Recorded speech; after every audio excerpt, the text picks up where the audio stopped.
TuDiabetes, working with the Diabetes Hands Foundation. It is much better when it actually works, isn't it, David? I love that. And I'm here today with the fantabulous Gary Scheiner, CDE, author, business owner. Oh, and we have folks who are going to try to help us get some better lighting in here because we noticed that the lighting is slightly Blair Witch Project on us right now. So, Gary, welcome. Where are we right now, and who are you? The lighting adds 20 years to me, no doubt. Yeah, because really you're 14 years old. Yeah. Please introduce yourself for folks who do not yet know you, if such a person exists. Okie dokie. Well, I'm Gary Scheiner. I have a diabetes education practice near Philadelphia. And I've been in practice about 25 years, got some awards, wrote some books. He's gotten some big awards. Keep busy. What's the name of your practice? Integrated Diabetes Services. Fantastic. And what initially got you interested in working with people with diabetes? Well, I got diabetes myself. Oh. 30 years ago. Actually, 30 years ago, sometime this summer. Yeah, this is going to be your 30th diaversary. Is that what it's called? Do you celebrate? Yeah, apparently not, because you don't know that word. Diaversary? A diaversary. That's what we call it on TuDiabetes. Absolutely. Do you guys, if you're in the chat room and you know your diaversary, post it in the chat room. I don't know mine. I was diagnosed as a teeny tiny little kid who did not yet read calendars, and my parents did not make a note of the date. Well, I was 18, but I didn't make a note of the date. Right. Well, some people do. I was busy. I had a date that night, and I was trying to get ready for my date, so I don't remember exactly when it happened. Is there a really interesting story here? Diagnosed on the day you had a date? Well, I mean, did you make it to the I date? had other dates. It wasn't like that was my only that date one day that you had one date. It's the only date I had my whole life. And boy, that wasn't a good day. Did you make it to go on the date? I did. Oh. I even have a photograph of, it was the day of my diagnosis, and I was wearing a suit because we went to a fancy restaurant called the Savoy. Ooh. I remember that. And my clothes were just, I was a coat hanger. Oh, I had lost so much weight. So I was 118 pounds. Holy cow, and how tall are you? 5'9". Wow. So I was a rail. Yeah. My belt, it was on the last little loop. I couldn't get it any tighter. So. How long had you been experiencing weight loss and whatever other symptoms before you were diagnosed? You know, it started at the end of my freshman year in college. So it was probably started around April or May. Because I couldn't sit through exams. I was running to the bathroom constantly. And then I went a couple more months through the summer like that. Maybe that's why I didn't get a honeymoon. I just destroyed whatever beta cell function I still had. Yeah, you didn't catch it early. Did not catch it early. Did it not occur to you that something was seriously wrong and you should go to a doctor? Or were you kind of excusing it for other reasons, thinking something else was happening? I thought I was just thirsty a lot and peeing a lot. The weight loss really unusually thin. Yeah, I mean, it didn't come on at all like that. It was over a period of months. So, but by the time I went, I wasn't feeling particularly well. No, I'll bet that you weren't. Do you know what your blood sugar was? It was 600 something. Yeah, that feels awesome. But you know what? I've had blood sugars like that since then. Isn't that crazy? Like since you started insulin, you have also made it up there. Yeah, you know, you get a pump malfunction during the night. I had one night where, you know, my wife couldn't keep her hands off me, so we disconnected. And then fell asleep. I forgot to reconnect. Yeah. You know, mine was on other things. So. That's a good start to the next day. Yeah. That's a good time. Yeah, it's pretty high the next morning. I think we don't smoke, so we ate. Ate something like that. Everyone who's watching, remember that if you're logged into TuDiabetes, if you're a member and you're logged in, you can post questions and comments in the chat room. Gary and I, as we're sitting here, are looking right at the chat room. So this is the chat room. This is what I look at while I'm interviewing you. I thought it was your fan club. That's my fan. Here's Mike Lawson. We've got a newbie here, Emily, who's attending for the first time. We have David. These are all my best friends on TuDiabetes. Wow, you're buds. Although we're missing a few. But David's saying he's been in the 400s a few times, and that's about the worst. I think it's kind of, the 400s is bad enough to get a sense. It feels pretty bad. I'm actually, before I go into this, where are you and I right now? How is it that we get to do this interview in person? You didn't tell the folks at home how we're able to do this just side by side. Just sitting right here shoulder to together. shoulder like this. Will you tell them? Well, we're in crisp and cool Orlando, Florida at the Children with Diabetes Conference, because we were all children once. That is a fabulous meeting. You were not a child with diabetes, however. I was 18. That's interesting. That's not a child. Go. Oh, Fort Bend County. I remember that. Yeah, it was Sugarland where I was diagnosed, which always makes for a fun story. Stay out of Sugarland. Don't go there. So we're in Orlando. Yeah. Gary has already done several talks here at the conference, one of which I actually was able to attend most of. What are the topics that you've been covering in your talks here? I just did a talk on continuous glucose monitoring and how to get better functionality out of them and improve your control using them. Yeah, it's like pumps. A lot of people go on these devices and don't see any real improvement in their management because they're not really taught how to do that. So focused on that. And tomorrow I've got a talk on hypoglycemia prevention and another one on, it's kind of a nutrition lecture about how to choose foods that don't make your blood sugar spike too high after meals. I need to go to that first off. I need to go to that talk. Did you spike after lunch today? Well, funny you should ask. I'm going up too. Not as high as yours. I beat you by a lot. Should we show everyone? So I'm a little high. Boop, boop, boop. Can you guys see that? What? You can see that. Okay. You're a little high. Fine I'm example even higher. A fine example of what? of what example we're setting for the folks at home. Well, here's the thing. Here's something, and I want to get into some of what you've covered and are covering in your talks here in Orlando. One of the experiences that I always have when I travel to a conference is I always start spiking. I run high for hours and hours and hours. This is now, I spiked after I was guessing about a 40 carb meal. I spiked I was at about 150. I'm now at 277 and holding solidly with a lot of insulin on board. It's like I'm pumping water when I travel. And especially if I travel into a different time zone and then my sleep schedule is off, or maybe I'm not sleeping enough.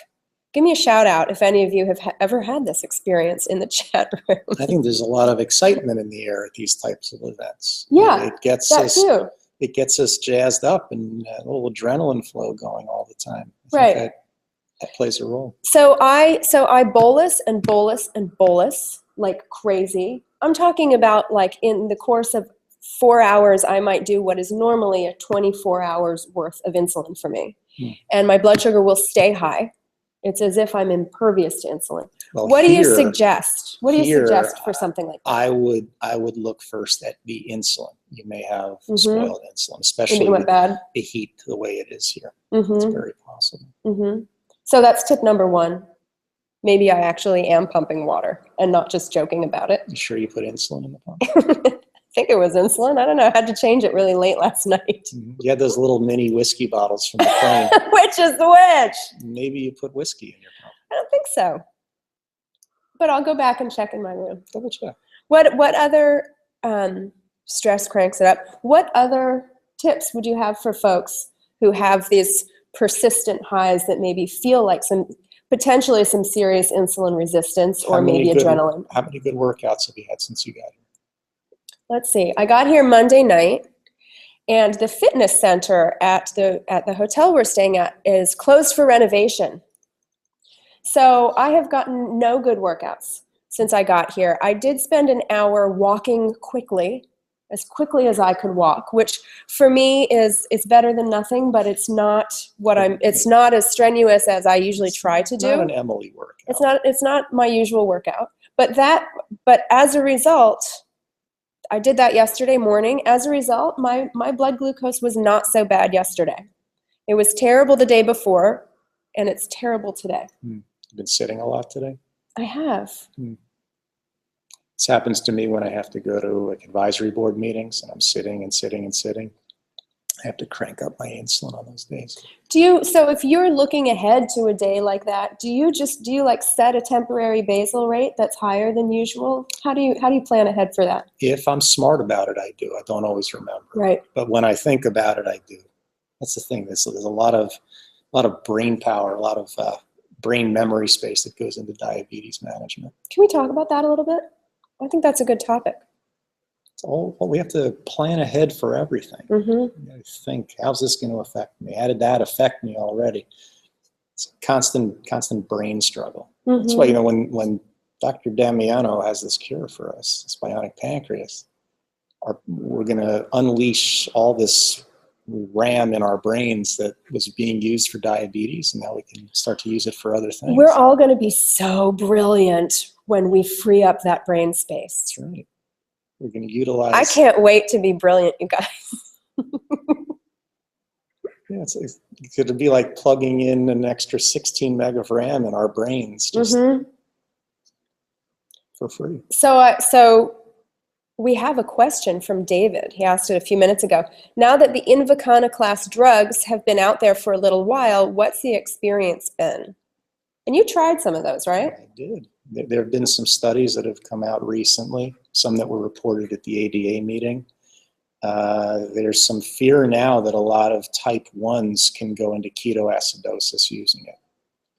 Because there's a few things about Invokana. One thing, it makes your pancreas secrete more glucagon than usual, which increases susceptibility to DKA. A lot of people go on Invokana and have to cut their insulin dose way, way down, which can increase risk of DKA. And it's very easy to get dehydrated when you use Invokana because you're urinating constantly, which increases the risk of DKA. So combined, there have been a number of cases reported, people becoming ketotic and going into ketoacidosis with perfectly normal blood sugars. Wow. I still don't understand how that's possible. For the last almost my whole life, was under the impression that you can only go into ketoacidosis if your blood sugar is really high. Physiologically, what does it mean to have normal blood sugar and be in DKA? You have to know what causes ketone production. High blood sugar doesn't cause ketones. What causes ketones is a relative lack of insulin. You produce ketones when your body's not burning enough glucose for fuel, and it starts burning excessive amounts of fat for energy.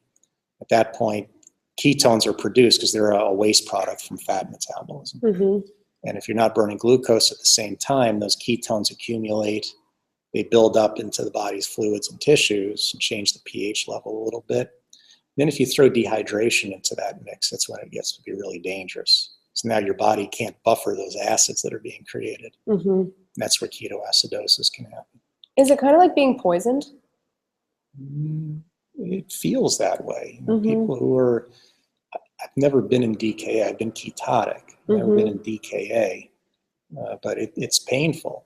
You vomit, your breathing becomes very deep and labored. Your lungs are actually exhaling acids when you, gives it that horrible, like rotten food smell to the breath.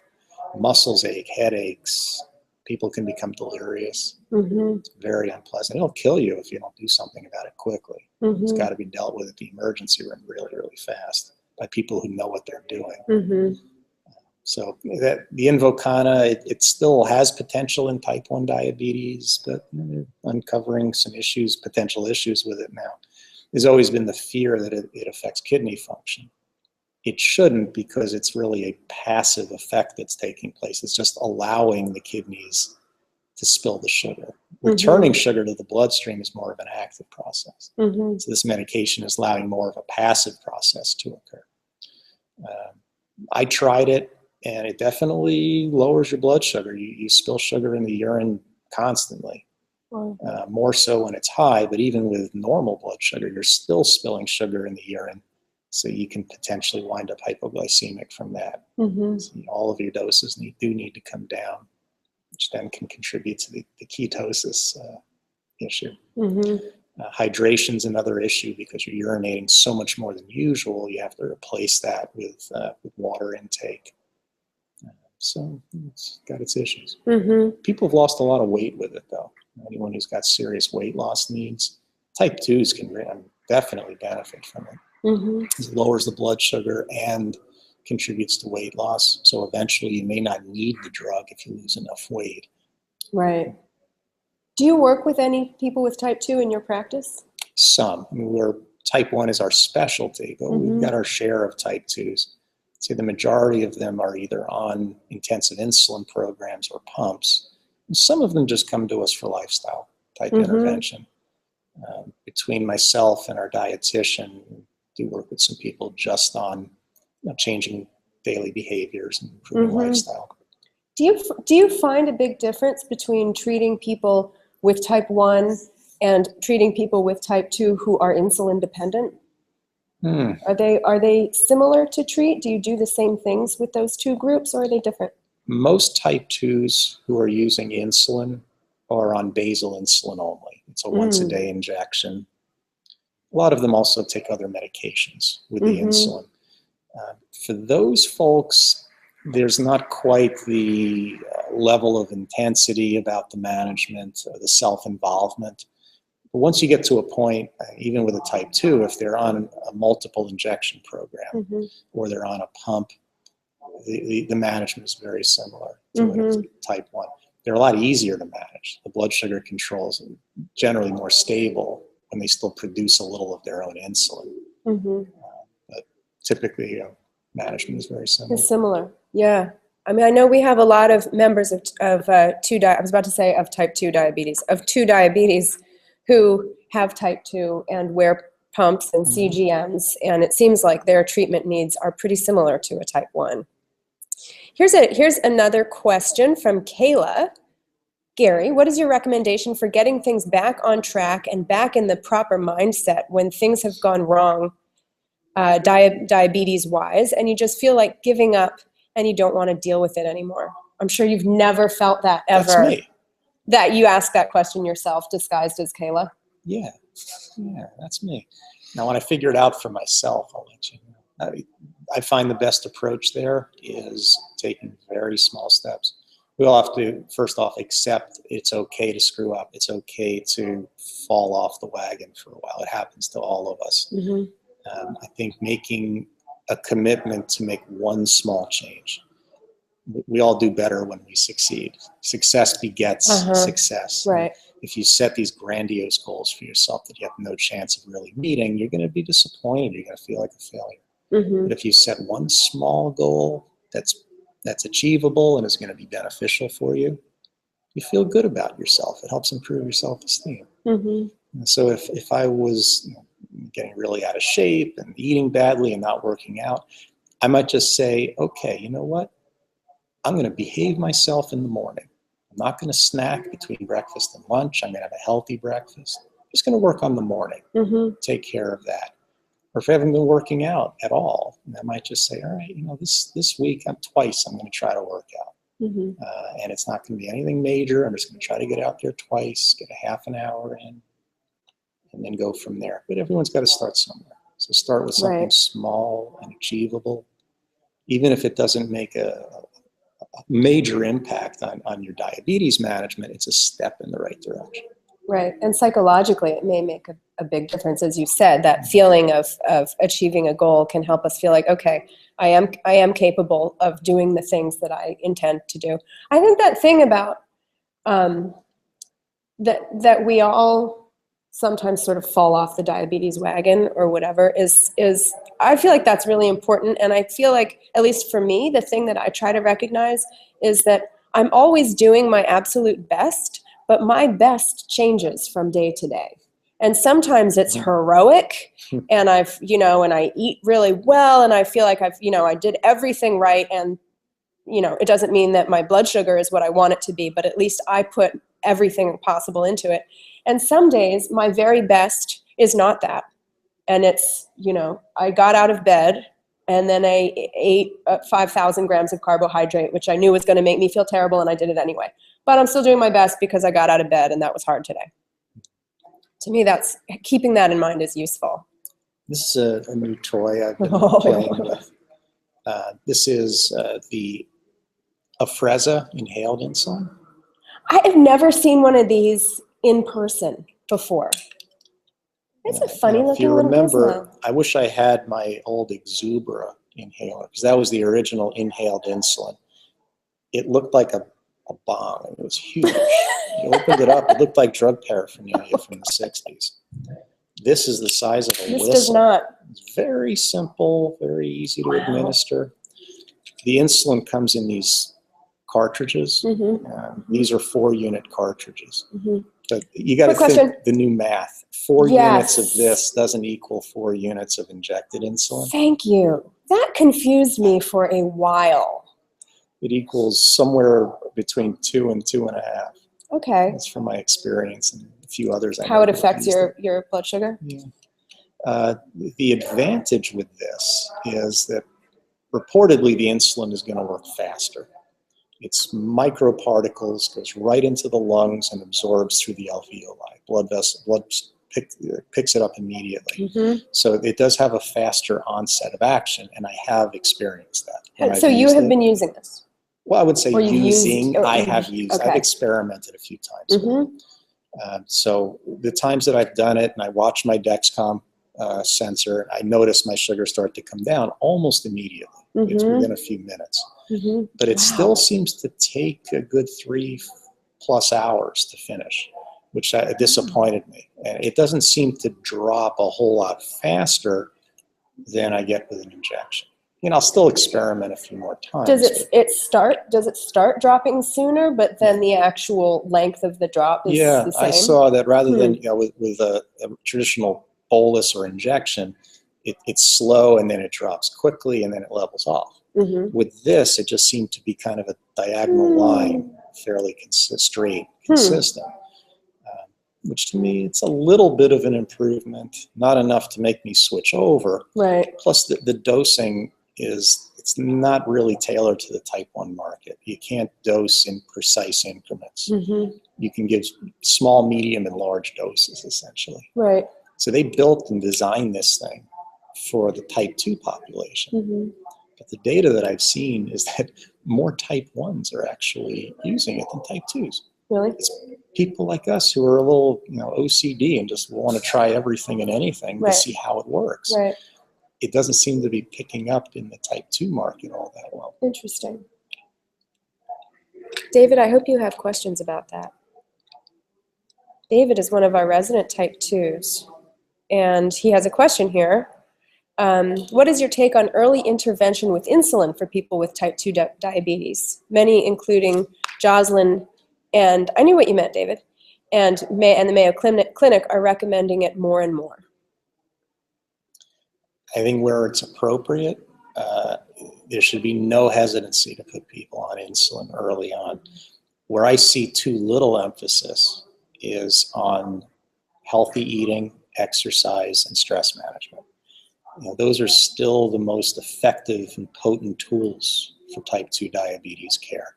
Because you got to consider with type 2, we're not just looking at blood sugar issues. You're also usually looking at obesity, hypertension, cholesterol issues. So there's a lot of things that have to be dealt with. These all contribute to heart disease. I was a bit dismayed when I attended the ADA meetings, the scientific sessions in Boston. There's so much emphasis on different drug combinations, more and more drugs, more and more classes of drugs for treating type 2. One company will argue, well, our drug will lower your A1C by 1.1. That one is only lowering it by 0.9. Silly things like that. But using the drugs just to control the blood sugar, and there was virtually no emphasis on lifestyle. I would think the American Diabetes Association would emphasize lifestyle a little bit more strongly than it has. It just seems most of the sessions there were all about drug combinations and drug effectiveness, and not enough about different ways of implementing dietary plans and physical activity and stress management plans. I think those are still vitally important. They also take the most work. Right. Yeah, but you know, I feel like I've communicated with a lot of folks with type 2 on TuDiabetes who have said, I'm following, I have a great lifestyle. I've changed my diet. My diet is awesome. I try to eat really low carb because that seems to keep my blood sugar down more. And I exercise every day. And my blood sugar still is higher and higher. My A1Cs are higher and higher every year. And my doctor won't give me insulin. And I've heard people say that they're just so frustrated because they work so hard to keep their blood sugar down, and they feel like the tools sometimes that their doctors give them are not enough because what they really need is insulin. And instead they're left to just sort of starve themselves. Right? There are some cases where insulin is not ideal. Somebody is elderly, subject to falls. You don't want to risk hypoglycemia. Right. So you got to take things like that it's obviously a double-edged sword. There is going to be some degree of weight gain with insulin use, but anytime you tighten blood sugars is likely to be weight gain. But we do have some treatments now, like the GLP-1s and like the SGLT2s that facilitate weight loss while they're tightening blood sugar. So there's some advantage there. You're right. A lot of physicians don't start people on insulin because they're thinking more about themselves and the amount of work that's going to be involved teaching the patient and managing the patient, rather than thinking of what's really in the patient's best interest. That's a terrible truth. Let's sit with that for a second. That was pretty deep. That's profound. That was profound, like you. Profound, like you. We have David saying that you're right, addressing the whole picture is vastly more effective. David exercises, eats low carb, and uses insulin, and with the total combination, he has good control. Good for you, David. That's awesome. I think the state of medical care even for type 1 diabetes, when you go to your endocrinologist, how much do you garner from those appointments? I hate to say anything bad because I have had a wonderful endo who I really like. But I don't get anything from the appointments. You know, he checks my stuff and says, doing great. And that's kind of the endo's credit. It's not the endo's fault. The system, the way it's set up, they get 15 minutes with you. They have to cover 500 things. They have to examine this, test that, review that, order that, check that. They don't have the time or the incentive really to get involved in your diabetes blood sugar management. It's not something that they get paid to do, have the time to do. And I think lately they may not have the expertise. As the technologies keep changing, they don't really know how to utilize them. All the new stuff. I think what's interesting, I used to see an endocrinologist who had been practicing for like 30 years, and he's an awesome doctor, and initially had been kind of an old school doctor who would really want to spend time with his patients. And as hang on, Kayla. And as the technology sped up, my sweet, lovely endo, I think in some moments was kind of left in the dust. I would come in and say, like, so what do you think of the latest version of the Dexcom? And he's like, oh my goodness, I don't know. You tell me. I don't know. I can't keep up. So it's endocrinology is not an easy job. Endocrinologists require a lot of extensive schooling. It's a specialty area, and they are far and away the worst paid medical specialists. Oh my gosh. Far and away.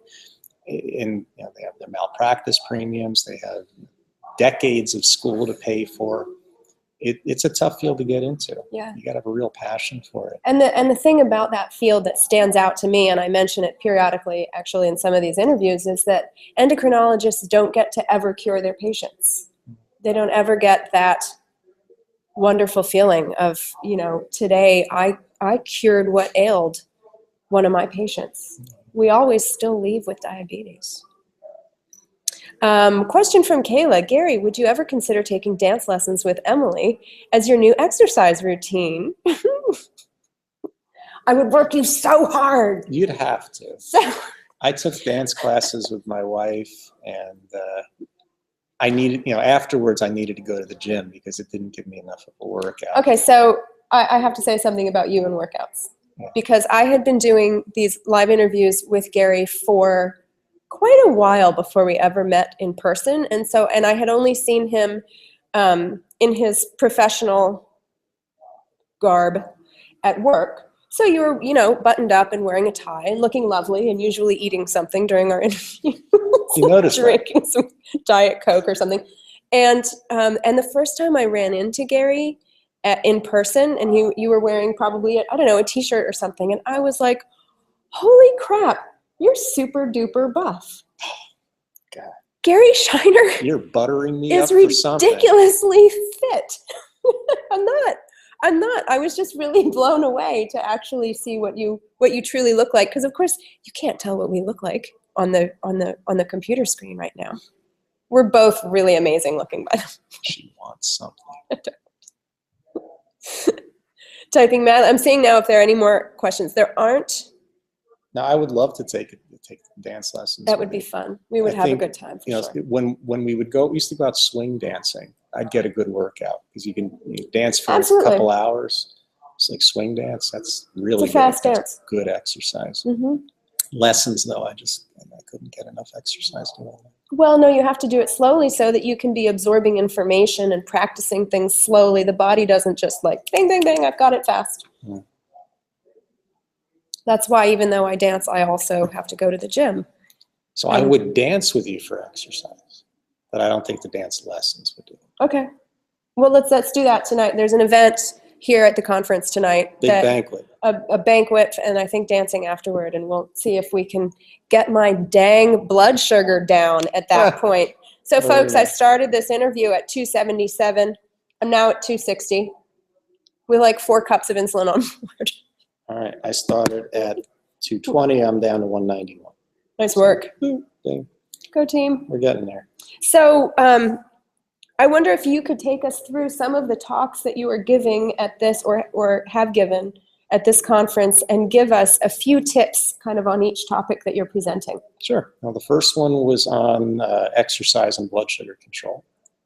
My favorite topic. A fave. And it takes some trial and adjustment, but the timing is the key. If you exercise after a meal, you got to make a reduction in your meal dose. Your insulin dose has to come down. You work out before a meal, you have to consume carbs to keep your sugar from going low. And with the long-term activities, I just noticed your Omnipod is on your leg. Is that a working Omnipod? Look, everybody, can you see this? What? You got it on your calf. My Omnipod is on my... I'm going to fall out of my chair. My Omnipod is on my leg. I have never... You've never seen that? Seen someone wear a pod on their calf. It's kind of awesome. And it's working? Did you see what I just said about... How long have you had your pod there? Since last night. However... I think we found our problem. No, we didn't find our problem because 2 days ago, I also had this exact same day with this exact same blood sugar, and my pod was on my arm then. Well, that's a problem too. You got skinny arms. No, I don't. I have arms. It doesn't, I don't know. It doesn't seem like an ideal. Yeah. You're concerned. Maybe I should stop doing it. There's not a lot of sub-Q fat. I should put it on my face. Where should I put those? There's not a lot of sub-Q fat where you put this thing. Not a whole lot, but there is some. Should we talk about Omnipod placement? Is anybody in the chat room using set placement in general? Yes, right. Is anybody in the chat room? What you just said makes the question I'm about to ask not matter. Never mind. Go ahead. Is anyone using the Omnipod? The Omnipod. Wearing it in a But I was going to. But actually, you're right. It's any infusion set. We could talk about infusion set placement. But first, I want to finish your tips about exercise and blood sugar management. All right. So for long-term activity, things that are 2 hours or more, that's where basal adjustments can help. Basal adjustments don't work for short-term exercise. There's not enough time for them to have enough effect. So if you're going to lower your basal for a long-term activity, make the adjustment at least an hour before the activity starts. This is, again, getting back to having to think ahead for everything. And if you want to prevent a rise in your blood sugar with adrenaline-inducing activities, you have to think like a pancreas and give yourself more insulin ahead of time. You have to give extra insulin to prevent the rise, conservatively, half what you'd normally think about giving. I feel like this might not be a useful question, but for those of us who get up extra early in the morning in order to exercise and just sort of like roll out of bed and into the gym or the pool or the bike or whatever, do you have any recommendations for that bit of planning ahead? Most people who work out first thing in the morning, first place, you're weird because no one can do that. I don't do. But if you're going to work out first thing in the morning, your blood sugar may not drop the way it would later in the day. There's hormone levels that are kind of high. So you may need no adjustment at all, no snack, no insulin adjustment. You may actually need a little extra insulin that time of day. But you have to try it and see what happens. It's all about experimentation. We're all, as Ginger Vieira said, we're all a one-person science experiment. Yeah, that's true. Someone asked a good question. Yeah. Which good question? We have several. Down. A place to put stuff. That's a loaded question. Are you going to read the whole question out so that other people know what the question is? Where is my favorite place to put pump sites or sensors? Question from Kayla. Thank you, Kayla. I will quote Forrest Gump and say, right in the buttocks. Now, that is my favorite spot, upper buttocks for both the pump sites and the sensors. You tried using an Omnipod for a while, right? I'm wearing an Omnipod. Is it on your buttocks? It is on my buttocks. How do you then put on pants? Put it over the Omnipod. That's so funny. I didn't notice any, I thought that would look weird. I have to say, I don't ever put my Omnipod on my buttocks because I feel like it would create a really suspicious looking bulge in my pants. You wear tighter clothes than I do. Yeah. All right. Get yourself some good baggy pants. Some nice mom jeans. Or who was that singer that did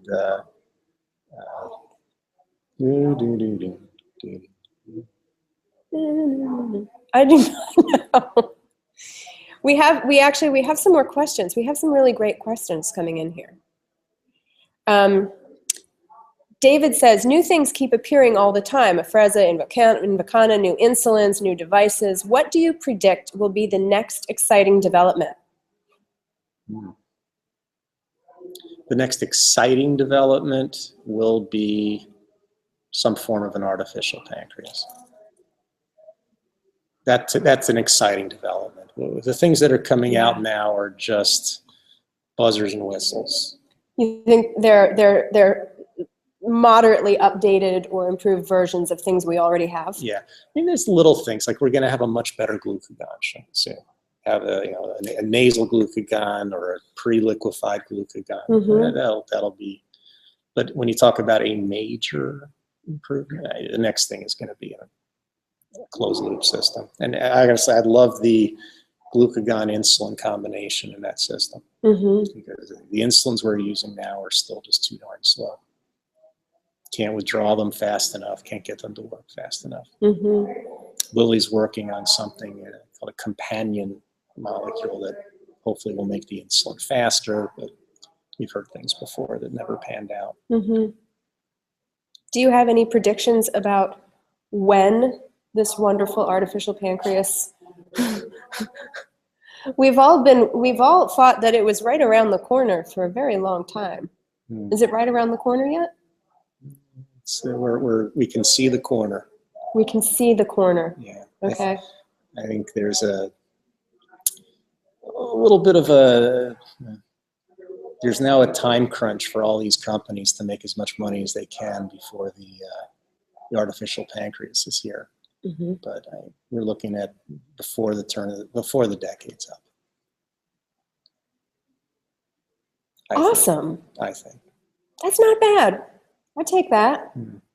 All right. MC Hammer, thank you. Hammer pants. You got to wear. Can't touch this. That's what you were singing. Yeah.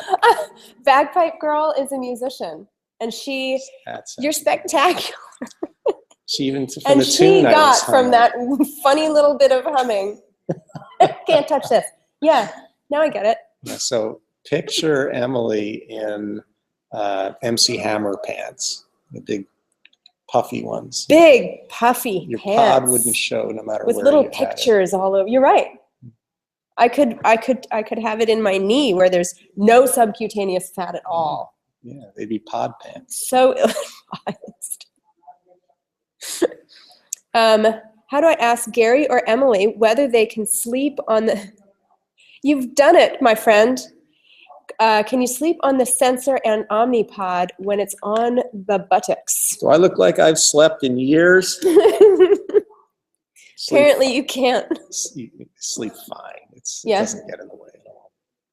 And it doesn't, and like if you're lying directly on your Omnipod while you sleep, does that in any way disrupt the insulin? Does that, like, is there any potential ill effect of that?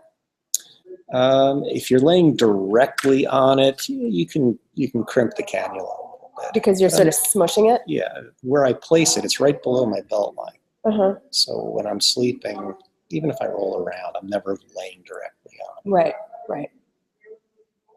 There you go. Yeah, parachute pants. Parachute pants.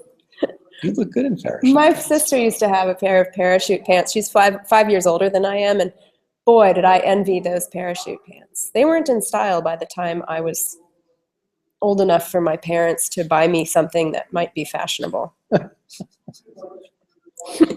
I was not raised to be fashionable. Tonight, Tandem is holding an 80s night for the adults with type 1. Yes. Someone asked me if I had anything to wear. Everything I own is from the 80s. Like, are you looking at me? I'm dressed for the event already. I got nothing but clothes from the 80s. Yeah. That's why your kids are so embarrassed to be seen with you. That's true. My shorts actually they don't even cover my knee. They come halfway up. I love wearing it around them, just to embarrass. Just to embarrass them. So getting back to tips from the talks that you're giving at this conference. Well, the one on CGM that I just gave, I think in real time, you've got to use your high-low alerts intelligently. You have to set them where they're going to be meaningful, but not bug the bejesus out of you. Mm-hmm. And you have to respond to them by eating when it gives you a low, programming an appropriate bolus if it says you're high, taking insulin on board into account. If you do that regularly and consistently, you'll spend more time in your target blood sugar range, Mm-hmm. guaranteed. And then also you should be analyzing your own data. You got to download your device. If you can't do it, find someone who can, like me. That's what I do. I like doing this. That's what Gary does, you guys. I got a great team. My Yeah. whole team has type 1 and wears pumps and sensors, and they know how to do this stuff. To the details. Mm-hmm. Beauty's in the details. So when you say set your high and low ranges intelligently, like what constitutes intelligently? Basically, how do I be smart? Whoa. What are the things to take into account to make sure that those limits or ranges are set in a way that can be optimally useful? Well, with the low, consider lag time. If you set your low alert at 70, it's going to alert you when your blood sugar is probably in the 50s. You have to set it above where you want to know that you're actually Mm-hmm. low. Mm-hmm. So if you want to keep your glucose above 70, you need to set that low alert 80, 85, 90, depending on how aggressive you want to be at preventing the lows. And then with the high alerts, if you set it too aggressively, if you put it at 180 or something, it's going to go off every time you eat. You can't have it doing that. It's going to get annoying. You're going to start to ignore them altogether. Set it at a level that's going to be meaningful, where it's something that you'll do something about. Right. So it's not alerting you just because you ate, and of course now your blood sugar has gone up a bit and it's going to come back down because Right. you did insulin, Mhm. but really for something that needs an extra bolus. Yeah, set it pretty high, but you can taper it down as you get better control by applying this stuff, and Mm-hmm. eventually get it to a point where you won't be even peaking high after meals. It's doable. That's amazing. I was going to ask, how do you do that? But there are 100 million things to do. That's a big question. Subject for our next session. Yeah. Here's a question for you, Gary. It would seem to me that the Dexcom sensor on the buttocks would mean that if I sleep on my back, I'll be sleeping on the sensor. Would this cause problems with accuracy? So this goes back to what we were talking about a moment ago. I haven't seen it cause problems with accuracy. No? I think somebody told me at some point that they were told not to sleep on their sensor. So if they had it on their stomach, they were told not to sleep on their stomach. I wear my sensors on my arms, so it's kind of not an issue. But signal transmission issues can happen. Oh, okay. There we go. LH378, I wish I knew your actual name so that I could refer to it. Well, okay. LH, that's medical, that's luteinizing hormone. All right then. So that's luteinizing hormone 378. Thank you for your question. Emily has a question. Another Emily. What are your thoughts on threshold suspend and low glucose suspend? Any Medtronic people in the room? You see any? I don't see any. Okay. The threshold suspend feature is dysfunctional. Remember fighting words. However, it was a necessary thing for Medtronic to do in order to get the product through the FDA and get to the next step where we get some good juicy features. Mm-hmm. They had to take it one step at a time. Threshold suspend, stopping basal delivery when your blood sugar is already low doesn't solve it. Mm-hmm. It's going to take hours for the glucose to respond to that. Mm-hmm. There's potential for the blood sugar to rise a bit too much as a result. And right now, the way it's set up, it stops basal by default. It doesn't alert you, wait for you to confirm, and then shut down if you fail to confirm. It just, you're low, it shuts off basal. So you have to remember to go and resume your basal delivery.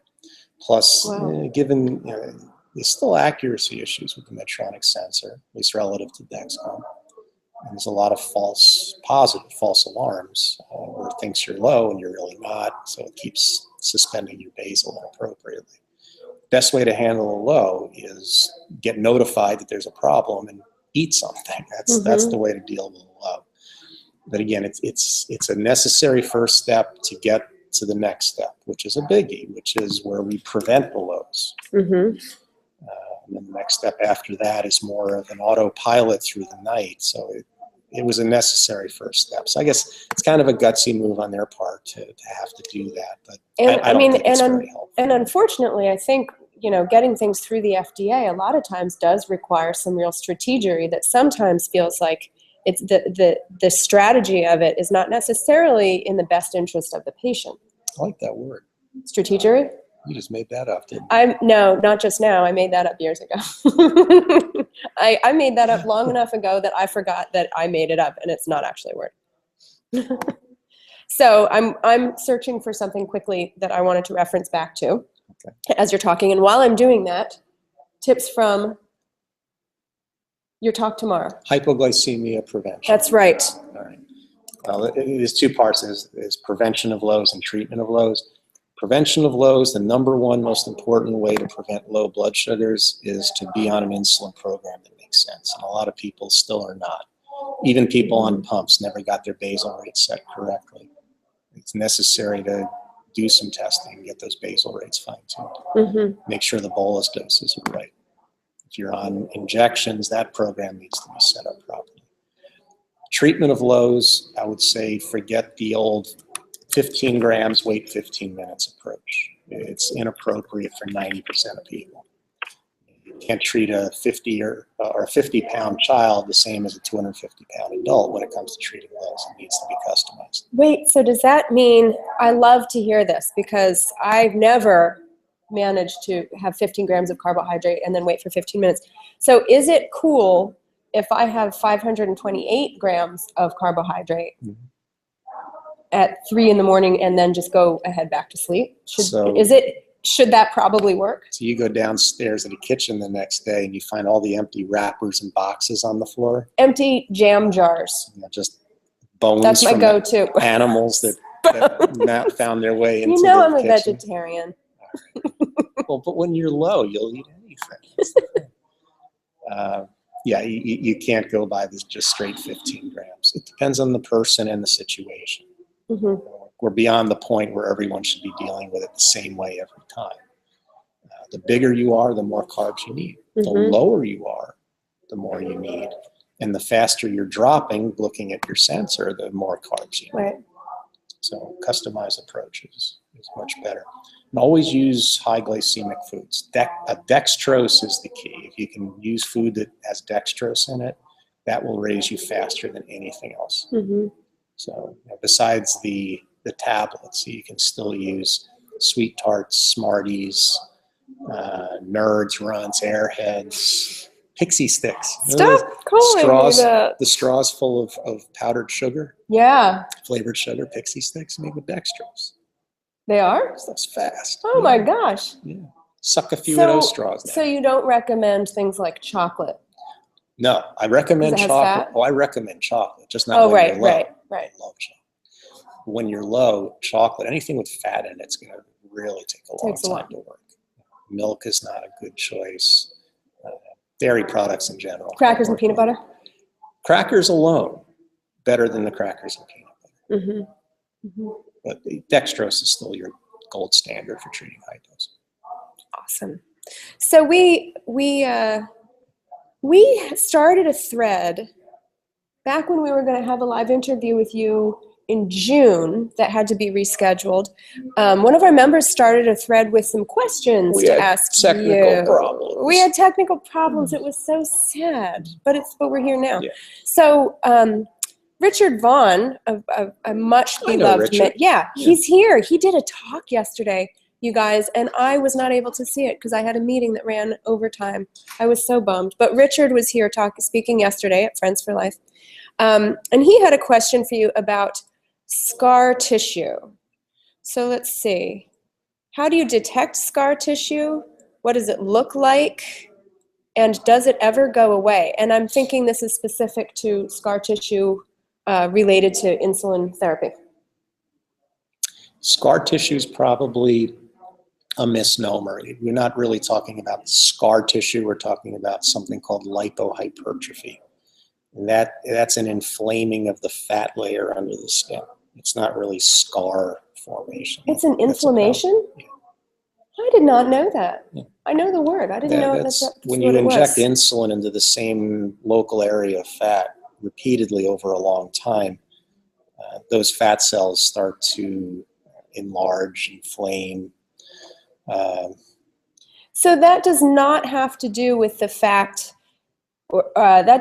not fact isn't the right word because this might be a complete misunderstanding on my part. I always thought that part of the reason for lipohypertrophy was that we're infusing insulin into one spot and then the cells in that area get more insulin than cells in the rest of the body. And so they get fatter because insulin can cause weight gain. Yeah, is that a piece of it? That's a piece of it. Okay. Yeah. Okay. But regardless, once that area of fat tissue enlarges and hardens, insulin absorption it's inconsistent. It's generally slower. It's incomplete most of the time. So it's not a good area to use. And getting rid of that is anyone's guess. I've gone on to some webinars that medical people have put on about lipodystrophies, not diabetes related, but lipodystrophies in general. There's consensus is there's just no way to deal with them. So it's the kind of thing you just have to deal with, or just wait years or decades. So you have to stop using those sites, like if that's your favorite pump site or injection site. Yes, absolutely. Absolutely, you need to avoid those because you're not going to be able to predict when or how much insulin is going to work. I had lipohypertrophy for a number of years on my stomach from injecting there. And I stopped using my stomach, and within a few years, it's mostly gone away. Mm-hmm. So we also had a question in that thread from Yoga O, Mike, who says he would like to hear Gary's thoughts about exercise and the pump, aerobic versus anaerobic. This is a big topic, and we've talked a little bit about it. And suggestions for eating during breaks while performing long, intense exercise, like bike riding. That's a hard one to distill into something. We kind of we've touched on that a bunch in the talk already. I did a 75-mile bike ride last Friday, and my sugars were pretty good. So what about something that we didn't, that you haven't talked about, is eating during breaks while performing a long, intense activity? What suggestions do you have for that? You need rapidly digesting carbs, stuff that's going to absorb very quickly and easily. Plain crackers, fig Newtons, Yummers. Things that are not going to sit in your stomach very long. That's the stuff you want, things that are going to absorb quickly. Sports drinks work pretty well. I've even used things like regular Coca-Cola that absorb pretty fast. Those are your best during the workout types of carbs to consume. And we have a question from Kayla, who's asking, what's your favorite type of glucose tablets? Fruit punch. They're hard to find at Walmart. Walmart fruit punch. Fruit punch tablet. Oh my God. Emily already said that. Emily said fruit punch in a resealable bottle. And we have a question from Emily right now. I think this is probably in reference to the scar tissue that we were talking about a moment ago. How quickly can it develop? Typically takes years. Yeah. It's not going to happen overnight. What are you looking for? My tablets. Oh. Well, while you do that, The packaging is the key. This is the best packaging I found for glucose tablet. It's a 4-pack. Yeah. In a flat, sealed package. That's you handy. Just tear open. For guys, this works really well because you can just stick it in your pocket. The problem with the tube is if a guy sticks it in his pocket, it looks like something's going on down there. It's unseemly. Yeah. You're unseemly. People wonder what's going on down there. Well, I carry a purse. Now you're going to think about that every time. I'm going to try not to. So I carry a purse with me with medical stuff in it. Oh, excuse me. Are those tablets in your pocket, or are you just happy to see them? Stop it. And I like these tubes because they hold a lot. I mean, sometimes I feel like I need I don't know, 6 or 8 tablets to bring up a low. Because this comes off too easily, and then I've got and that's a mess. That is a mess in tablet there. Dust everywhere. Yeah. You know what holds these tablets great and doesn't open? M&M tubes. It's exact right size. M&Ms come in tubes? Yeah, M&M minis, mini M&Ms. Oh. And the tube snaps shut. It seals really well. That's good to know. Of course, you have to eat the M&Ms. First, you have to get the tube of M&Ms. Darn, I have to eat M&Ms. It's a double prize. First, you get the mini M&Ms, and then you got this great package for Dextabs. Perfect. Okay, so I'm looking at. We're gonna have to wrap up pretty soon. Unfortunately, I'm sorry. Are you scheduled to be someplace right now? No, just gotta track my daughter down. Oh, you do have to track your daughter down. Okay, I'm looking to see if we have any questions in the chat room right now. We don't, so I'm going to go back to this thread of questions, and maybe you can do one more? Sure. That would be great. You called me buff. I'll do anything you ask. Awesome. How about this? Phoenix Bound had a question. I think there's confusion about absorption in the mouth because of the long-standing tip of rubbing glucose on an incapacitated or unconscious person's gums. Interesting. Rubbing the gums with glucose when there is no glucagon kit or IV available is about the only thing that you can do as a first responder. This might not be a question. If one is able to swallow, the best or fastest way. So the question is, is it better to try and swallow your glucose quickly to get it into your stomach, or is it faster to chew it and hold it in your mouth and try to have it absorbed through the gums and the lining of the mouth? Swallow. Swallow it. I had a misconception about that. Interesting. Yeah, it can be dangerous to put food into someone's mouth who's not conscious and able to swallow. There's the risk first that they're going to bite your fingers. There's also the risk that whatever you put in there could slide down their throat, down their trachea, and suffocate them. Right. So glucagon, I would either use regular food or glucagon. Someone who's not conscious, I wouldn't put anything in their mouth. All right. Awesome. So with that, there are no more questions. Come off to me. Yeah. David agrees with Gary. If you call him buff now, David, he'll do anything you want. All right. Thank you guys so much for being here with us today. And thank you for being here with me today. Thank you for calling me buff. You're welcome. I'm going to go outside and walk around in the sweltering, humid Orlando summer afternoon and see if I can bring this blood sugar down. Did you hear the thunder? Never mind. Wait a little while. It's a thunderstorm. We're not going anywhere for a little while. I'm not destined to get any exercise, and my blood sugar will never come down as a result. You guys, you are awesome. I'm so glad that you were here today. I hope that you learned some stuff and that you had a good time. Gary, do you have any final words for our audience? Any announcements about stuff you're doing or new books coming out or anything like that? Well, my book, Practical CGM, just came out.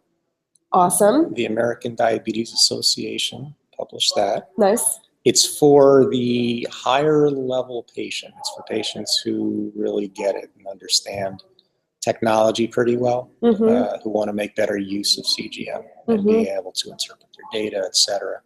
So they can get that either from my office or from the ADA website. Nice. Very nice. Thank you so much. Thank you. David wants to know how many compliments will get him a free consultation. So Gary and I will talk about that and email you about that, David. If David calls me buff, I'm going to charge him double. Dang it. All right, you guys. Thank you. It's good to sort of virtually see you all. And tomorrow at 9:20 a.m. Eastern Time, I will be doing a quick little interview with Kendall Simmons of the NFL, who has type 1 and is your wide angle lens. He's a big guy. He's a big guy. I met him earlier. And so I hope that you guys can join me for that. It'll only be a half-hour interview, so it's a quick snippet with him, and then he's off to do fun stuff with kids here at the Friends for Life camp. And I hope you're all well.